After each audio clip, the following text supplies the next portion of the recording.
ओम नमो भगवते वासुदेवाय. पंढरीचा श्री विठ्ठल भाग दुसरा. पंढरपूर हे शैव क्षेत्र. पंढरपूर हे प्राचीन शैव क्षेत्र होते असे भांडारकर मानतात. पांडुरंग, पंडुरंग, पंढरीग या संस्कृत व कानडी शिववाचक नावावरून ते शैव क्षेत्र असल्याचे अनुमान करता येते. प्रचलित आख्यायिका सुद्धा अशी आहे की विठ्ठल पूर्वी तिथे नव्हता. पुंडलिकाच्या भक्तीनं प्रसन्न होऊन तो तेथे आला व त्याने फेकलेल्या विटेवर उभा राहिला. पुंडलिक स्वतः शैव असावा, कारण त्याच्या समाधीवर शिवलिंग आहे. निवृत्तीनाथ एका अभंगात म्हणतात, पुंडलिका फळ वोळले सकळ, शंकर सोज्वळ प्रेमे डुले. निवृत्ती लोळत चरण रजी लाठा, माझी त्या वैकुंठा आत्मलिंगी. शिवशक्तीच्या स्वरूपात माता पित्यांची सेवा करणाऱ्या या पुंडलिकावर शंकर प्रसन्न झाले व त्याची तपश्चर्या फळाला आली. त्यामुळे शंकर ज्याचे ध्यान हृदयात धरतात तो विष्णू तिथे आला अशी निवृत्तीनाथांची धारणा होती. विष्णू सहित शिव आणिला पंढरी असेही ते एके ठिकाणी म्हणतात. पांडुरंग म्हणजे शंकर, त्यावरून पांडुरंग हा संस्कृत शब्द आला असेल व पांडुरंगपूर म्हणजे पंढरपूर हे नाव प्रचलित झालं असावं असं विद्वानांचं मत आहे. म्हणून पंढरपूर हे पूर्वी शैव क्षेत्र असावे असा भांडारकरांचा तर्क आहे. पंढरपुरातील प्राचीन शिवमंदिरांवरूनही ते शैव क्षेत्र असावे असा अनुमान करता येतं. भीमेच्या काठावर बहुतेक मंदिरे शिवाची आहेत. विठ्ठलाच्या देवळाजवळ पूर्वी भैरव क्षेत्र होते. विजापूरच्या बादशहाने ते बुजवले व भीमेच्या काठावरील प्राचीन शिवमंदिरे सुद्धा पाडली. तेथे आता लहान लहान शिवमंदिरे बांधलेली आहेत. भैरव, जोगेश्वरी, बनशंकरी, शाकंबरी, गणपती वगैरे शिवपरिवारातील मूर्ती तेथे आहेत. शंभू महादेवाच्या डोंगरात शिखर शिंगणापूरचा देवालय आहे. याच डोंगरापासून 25-30 मैलांवर पंढरपूर आहे. शके 100 पर्यंत पंढरपूरची वैष्णव क्षेत्रात गणना होत नसे. उलट वाङ्मयीन पुराव्यांच्या आधारे पंढरपूर हे शैव क्षेत्र होतं असं अनुमान करण्यास जागा आहे. हेमाद्रीच्या चतुर्वर्ग चिंतामणी या ग्रंथातील तीर्थखंडात पुढील श्लोक आहे. मैन्याश्च तटे देवी दक्षिणे तीर्थम उत्तमम, पौंडरीकमिति ख्यातम मूर्तिमान देवतोत्तम. पुंडरीक मुनीच्या वास्तव्यामुळं पौंडरीक नावानं प्रसिद्ध असलेल्या क्षेत्रात देवतोत्तम असा पांडुरंग दक्षिणेत भीमेच्या काठी आहे. शके 1171च्या सेनापती मल्ली शेट्टीने दिलेल्या दानपत्रातही या क्षेत्राला पौंडरीक क्षेत्र असं म्हटलं आहे. या क्षेत्रात पांडुरंगाची मूर्ती असल्यामुळं या क्षेत्राला पांडुरंगपूर, पंढरपूर म्हणजेच पंढरपूर असं नाव मिळालं असावं असं दिसतं. या श्लोकातील मूर्तिमान विशेषणाला विशेष महत्व आहे, कारण पांडुरंग म्हणजे शिव. शिवाची 2 प्रतीकं असतात. शाळुंकेतील लिंग हे प्रतीक महाराष्ट्रात दिसतं. त्याचप्रमाणे शंकराच्या बसलेल्या किंवा उभ्या मूर्तीही असतात. पंढरपूरला पांडुरंगाची उभी मूर्ती आहे. पंढरपूर हे ज्या भीमा नदीच्या काठी वसले आहे तिचा उगम भीमाशंकर या ज्योतिर्लिंगाच्या ठिकाणापासून झालेला आहे. तसंच पंढरपूर येथे ती धनुष्याकृती अर्धचंद्रकार झालेली असल्यामुळं तिला चंद्रभागा असं नाव मिळालं आहे. शंकराने आपल्या मस्तकावर गंगेच्या खाली बागदार अर्धचंद्र धारण केलं आहे. त्यामुळे शैव संप्रदायात अशा ठिकाणांना महत्व असावं. पंढरपुरातील विठ्ठलाच्या मूर्तीविषयी काही प्रवाद आहेत. जैनांचे पहिले तीर्थंकर ऋषभदेव यांच्या मुख्य शिष्याचं नाव पुंडरीक असं होतं. त्यामुळं पुंडरीक हा जैन मुनी असावा. त्याची जैन देवळे आहेत. तसेच विठ्ठल हे नाव जैनांमध्ये असते. त्यामुळे विठ्ठलाची मूर्ती ही जैन तीर्थंकर नेमिनाथ यांची आहे असे काही जैन मानतात, तर काही जण ती बुद्धाची मूर्ती आहे असं मानतात. परंतु विठ्ठलाच्या मूर्तीचे स्वरूप हिंदू देवतेच्या मूर्तीशी जुळणारे आहे. कमरेवर हात ठेवलेले, विशिष्ट आयुधे धारण केलेले हे विठ्ठलाचे रूप कुठल्याच तीर्थंकराच्या अथवा बुद्धाच्या मूर्तीशी जुळणारं नाही. त्यामुळे हा प्रवाद निरर्थक आहे. हरिहरैक्य. पुंडलिकानं विष्णूसहित शिव पंढरपूरला आणला व भीमेच्या तीरावर त्याची स्थापना केली. त्याबाबत निवृत्तीनाथ, ज्ञानेश्वर, नामदेव, एकनाथ, तुकाराम या सर्व संतांच्या मध्ये एकमत आहे. निवृत्तीनाथ म्हणतात, विष्णूसहित शिव आणिला पंढरी केले भीमातीरी पेखणेजे. निवृत्ती सांगे मातू विठ्ठल उच्चार वैकुंठ उतरे एक्या नामे. निळोबा म्हणतात, ऐक्य रूपे हरिहर उभा करी विटेवर. नामदेवानी अनेक ठिकाणी विठ्ठलालाच केशव असं म्हटलेलं आहे. विटेवरी उभा दिनांचा कैवारी भेटाया उभारी दोन्ही बाह्या. गुणदोष त्याचे न पाहेची डोळा भेटे वेळोवेळा केशी राजा. केशव पै मुक्ती केशव पै भक्ती केशव विश्रांती पंढरीये. नामा म्हणे अगा केशव बोळला भावासी भुलला वाळवंटी. नामा म्हणे केशी राजा नामा म्हणे केशवा केशवा कृपेच्या सागरा. केशव भेटला नामा म्हणे केशवाच्या नाम्या लागलेसे ध्यान. कृष्ण पाहता मन झाले व्याकुळ. असे अनेक उदाहरणे देता येतील.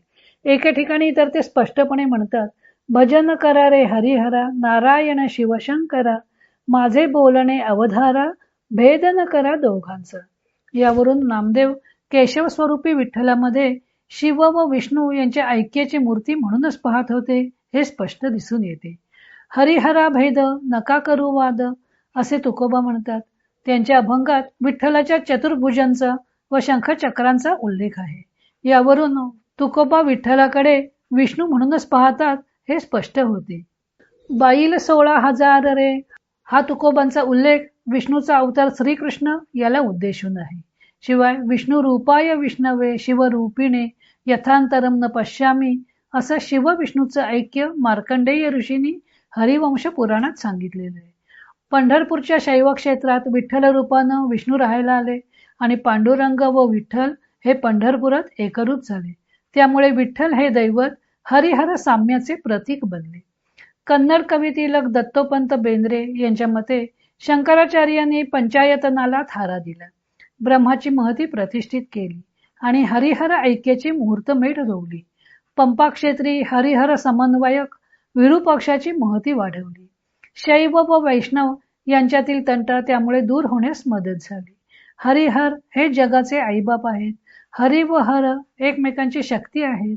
हर मुक्ती देतो तर हरी भक्ती देतो. एक देव प्रवृत्तीपर आहे तर एक देव निवृत्तीपर आहे. धर्म दुहेरी आहे. अभ्युदय आणि निश्रेयस या दोन्हीचं ऐक्य साधलं पाहिजे हा विचार शंकराचार्यांनी दिला. तसेच या विचाराला अनुसरून त्यांनी देवदैवतांची स्तोत्रे रचली. ज्ञानदेव वास्तविक नाथपंथीय. आदिशंकरापासून ही परंपरा सुरू होती. तरी सुद्धा विष्णूचा अवतार असणाऱ्या श्रीकृष्णाची व तत्स्वरूपी विठ्ठलाची भक्ती त्यांना नवी नव्हती.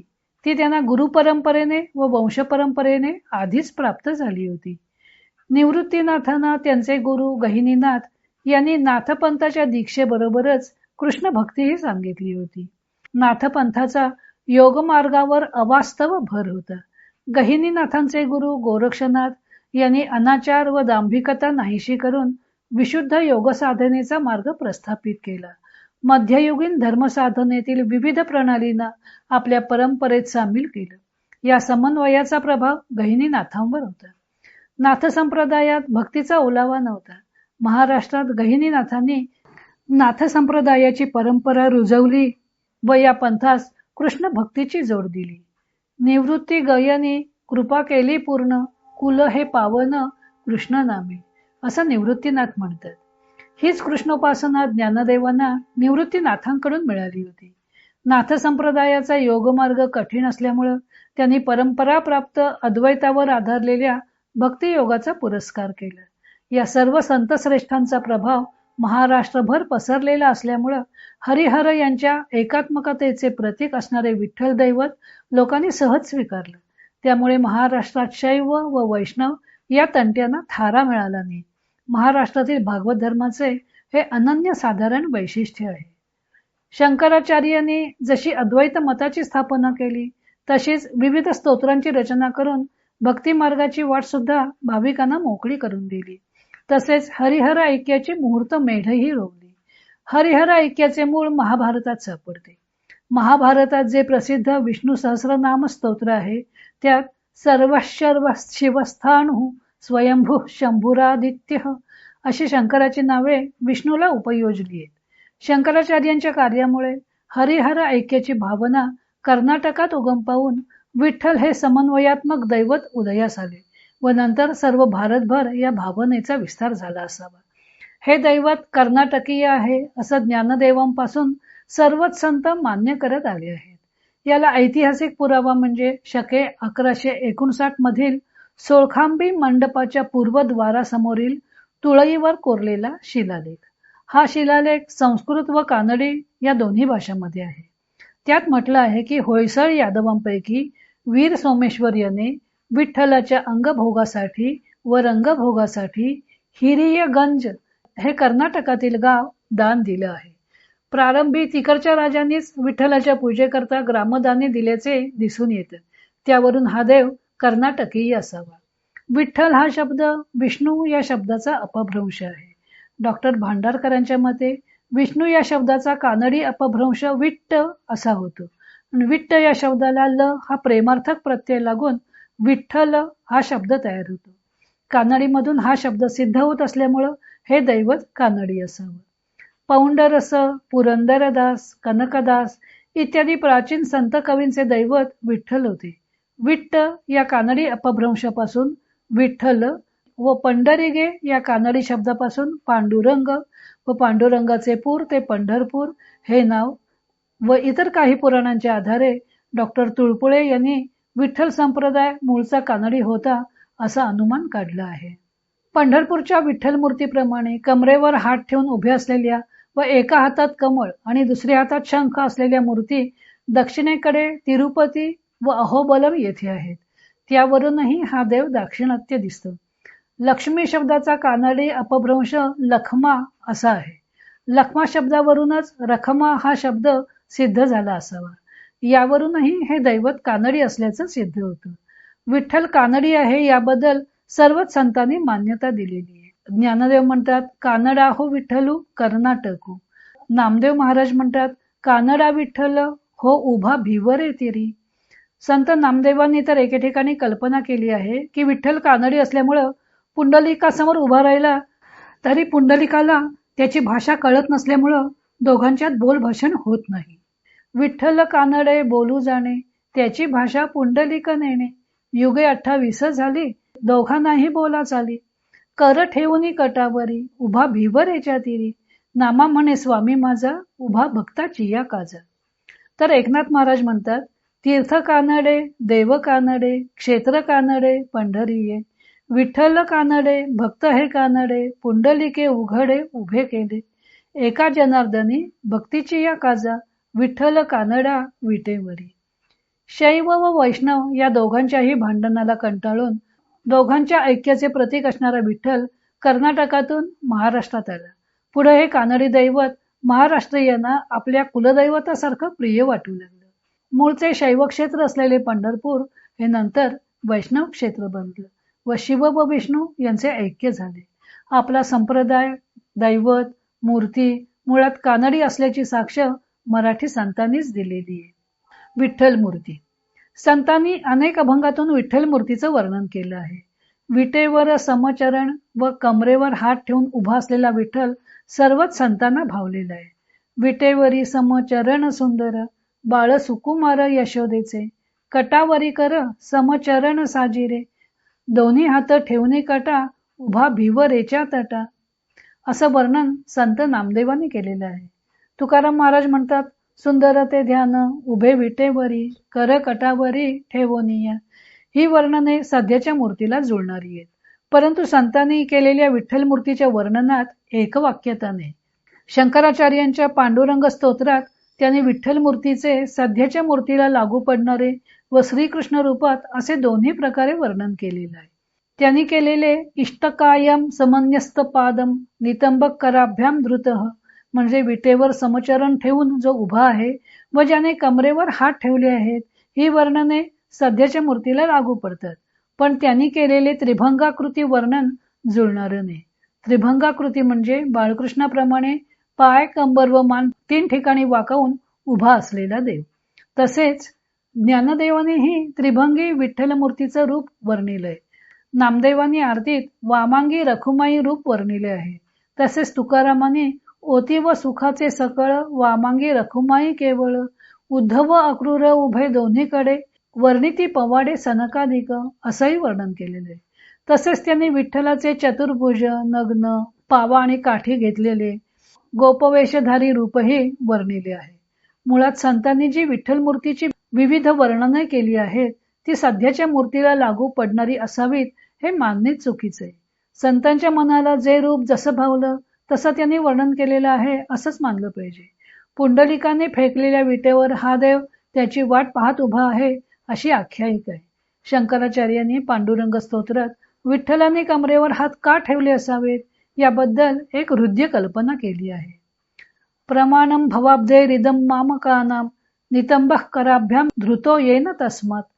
त्यांना वाटतं की आपल्याला शरण येणाऱ्या भक्तांना भवसागर हा फक्त कमरे इतकाच खोल आहे तेव्हा तो त्यांना सहज पार करता येतं हे दाखवण्यासाठी जणू विठ्ठलाने कमरेवर हात ठेवले आहेत. श्री गह खरे वर्तमान मूर्तीला प्राचीन किंवा मध्ययुगीन मानित नाहीत. तसेच अगदी अर्वाचीन सुद्धा मानित नाहीत. अहोबलम येथील मूर्ती, मुंबईच्या जोगेश्वरीच्या गुहेतील व घारापुरी लेण्यातील भग्नावस्थेतील मूर्तींचे वर्तमानकालीन मूर्तीशी साम्य आढळत नाही असे त्यांनी दाखवून दिलेले आहे. त्यांच्या मते ज्ञानदेव नामदेव कालीन मूर्ती तुकारामांच्या काळी नव्हती व तुकारामांनी वर्णन केलेली मूर्ती आता नाही. ज्ञानदेवांच्या नंतर लवकरच महाराष्ट्रात मुसलमानांच्या स्वाऱ्या झाल्या. पंढरपूर हे जवळजवळ 4 शतक मुसलमानांच्या सत्तेखाली होतं. बहामनी, औरंगजेब, अल्लाउद्दीन, अफजल खान यांच्यापासून मंदिराला त्रास झाला. औरंगजेबाचा तळच पंढरपूर जवळ होता. हिंदूंच्या श्रद्धास्थानांवर हल्ला करण्याचा, मूर्तीची तोडफोड करण्याचा मुसलमानी सत्तेचा पायंडाच होता. त्यामुळे अनेक वेळा मूर्ती लपवून ठेवण्याचा योग या मूर्तीच्या कपाळी आला. पंढरपूरवर बहामनीने स्वाऱ्या करून महाद्वारात मशीद उभारली. याच सुमारास दक्षिणेस हिंदू राज्याचा उदय झाला. विजयनगरचे राजे वैष्णव धर्मानुयायी होते.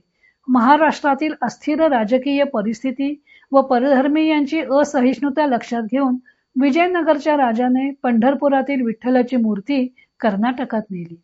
पंढरपुरातील जी मूर्ती कर्नाटकात नेण्यात आली ती एकनाथांचे पणजे भानुदास यांनी परत आणली. हे ऐतिहासिक सत्य आहे.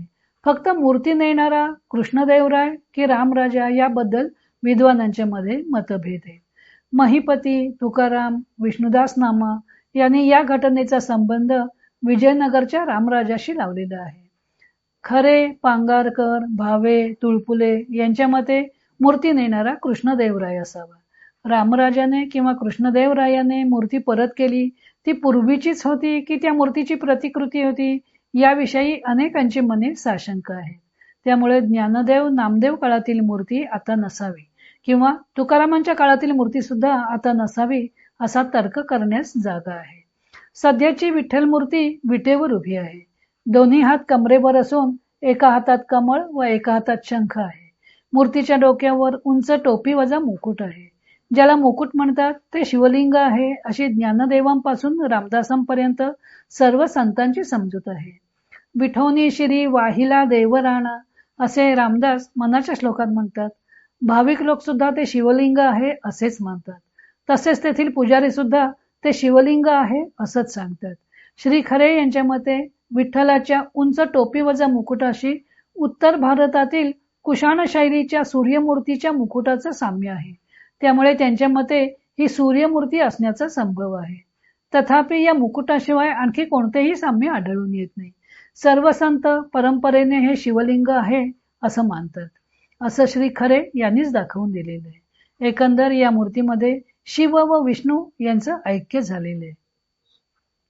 उपनिषद कालापासून अनेकत्वाकडून एकत्वाकडे जाण्याची तत्वज्ञानी लोकांची प्रवृत्ती दिसून येते. नामामुळे प्रतीत होणारा भेद खरा नाही. सर्व भिन्न दिसणाऱ्या नामरूपात एकच तत्व भरून राहिलेलं आहे असे ऋषी वेद काळापासून सांगत आलेले आहेत.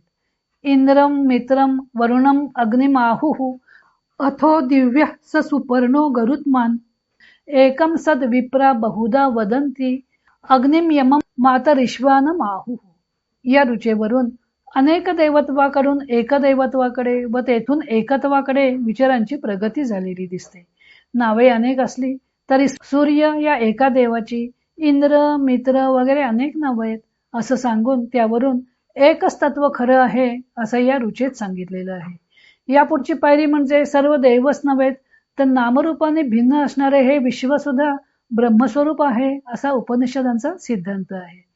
अयम आत्मा ब्रह्म, अहम ब्रह्मास्मी, तत्वमसी, सर्वम खलु इदं ब्रह्म, अशा क्रमाने तत्वज्ञानाची प्रगती एकतत्ववादाकडे झाली आहे. शंकराचार्यांनी प्रस्थानत्रयीवर भाष्य करून अद्वैत तत्वज्ञान प्रतिष्ठित केलं. ज्ञानदेवांनी त्याचा स्वीकार केला. तसेच नाथपंथातील योगमार्गाला भक्ती मार्गाची जोड दिली. महाराष्ट्रातील भागवत धर्म अद्वैत मताचा पुरस्कर्ता होता. त्यामुळे शिवाशी विष्णूचा झालेला समन्वय त्याच्या सहज पचनी पडला व त्याने हरिहरैक्याचे प्रतीक असलेल्या कानडा विठ्ठलूचं स्वागतच केलं. कर्नाटक व महाराष्ट्राच्या सीमेवर असलेल्या या भीमाकाठच्या पंढरपूर क्षेत्रात शैवयोगी व वैष्णव भक्त, निर्गुणात्मवादी व सगुणात्मवादी, द्वैती व अद्वैती अशा सर्व मतांचे लोक प्रांतभेद व भाषाभेद विसरून एकत्र येऊ लागले व पंढरपूर हे सामाजिक प्रगतीचे केंद्र बनलं. विठ्ठलाच्या कीर्तनात रंगून एकतेचा संदेश गावोगाव नेऊ लागले. आजही अनेक वर्षे उलटून गेली तरी पंढरीचा पांडुरंग विटेवर उभा राहून भक्तांना आकृष्ट करीत आहे. ज्या मातीला सर्व संतांचा चरणस्पर्श झाला त्या मातीच्या स्पर्शानं तो उधळून नेतो. अशा श्रद्धेने वारकरी आजही सर्व संतांच्या पालख्या घेऊन पंढरीला जातात आणि कृतकृत्य होतात. हा लेख ज्ञानदेव व नामदेव हे डॉक्टर श्रद्धा पेंडसे यांचं पुस्तक आणि 5 भक्ती संप्रदाय श्री रा गोसावी यांचं पुस्तक, या 2 पुस्तकांच्या आधारे लिहिलेलं आहे. हरिओम तत्सत.